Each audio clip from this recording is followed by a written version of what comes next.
bring it through fast raps and critical state. Welcome back, party people. During our last segment, we gave you a look at the command squad for an Eldar commander named Eldorath Starbane.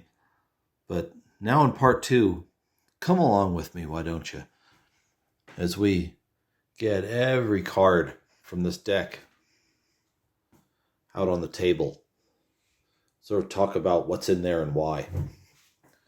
Now, as talked about previously, Eldorath Starbane and his posse are Eldar, and his command squad sort of revolves around knowing where your enemy is going to go before they do, and exhausting them so they can't fight. So let's take a look at the row of army units we have here. Now, I asked this deck to do 3 things. 1, have a strong economy. By that I mean have a fair amount of units that can help you keep resources and cards coming in during the income phase, something I was traditionally weak at.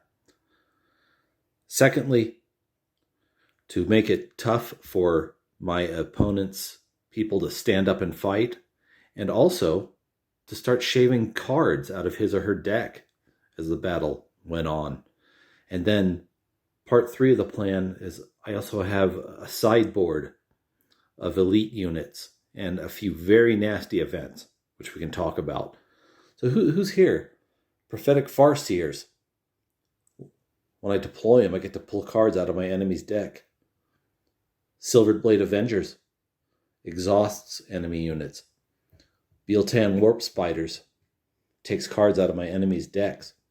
Harlequins. Exhaust units. Here we have the backbone of the economy units, the Eldar Survivalist and the Bealtan Guardians.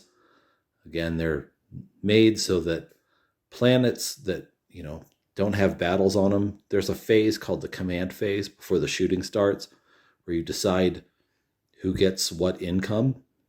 These 5 cards are there to help ensure that I get my share. Coliseum Fighters retrieves spent event cards from my discard pile. A unique unit called Autarch Salakia, Salmonella, anyway. And then a bevy of elites. Now, these space elves aren't just frail, wispy psychics. They have tanks and planes and big walkers too. They'll spring them on you. They're not fun either.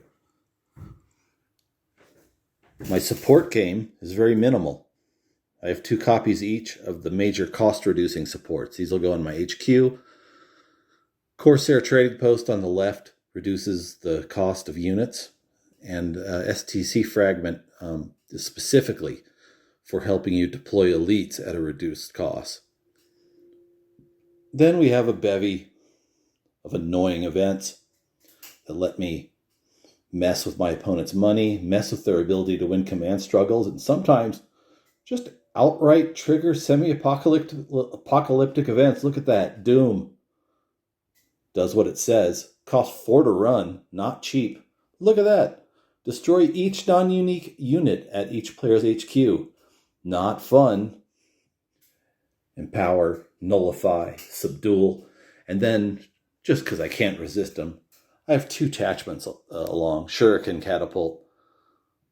So cool. You'll notice it has the ambush ability, which means I don't have to wait until... I don't have to deploy it during the regular deployment phase. I can wait till the battle starts. Then right before one of my dudes attacks, hey, look at that. Slap that on them for 2 resources, and they're capable of some withering attacks. So let's talk for a moment about what happens if this thing clicks right and my elite and event sideboard kicks in. And also why I have 3 copies of this event called Gift of Isha. Let's just take one of these as a for instance. Say my economy works well enough that I'm able to deploy a fire prism to a planet. Now, it costs 6 resources to deploy, quite expensive. Look at that. 3 hammers. That means it has a very strong command presence, meaning if I can get it to a planet, I'm probably harvesting resources there. Hits for 3, takes 7 hits to kill. You can see the fire prism firing its primary weaponry, which is probably some withering Eldar technology. And it's also ranged. It gets to shoot early. And if I pick off one of their weenie units, I then get to exhaust another unit. Not fun. But if I've done my job and stacked up lots of these resources, having to face something like a fire prism is just going to be the beginning of my opponent's woes. Why? Because I loaded up on 3 copies of Gift of Isha.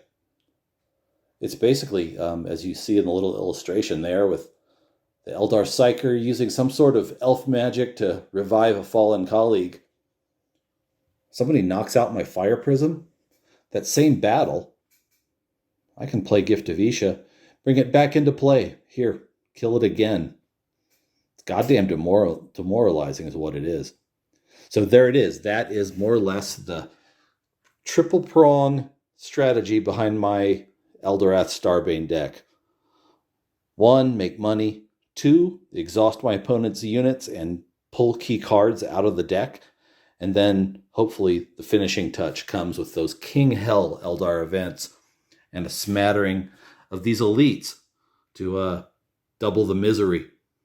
Anyway, that's the second to last tour through this Eldorath Starbane deck. We're going to do one more, and that's where I'm going to lay out a sample planet or 2 and draw a hand out of this deck and see what decisions I might make. Till then, may you fight long and well. Watch your hands, boy. Watch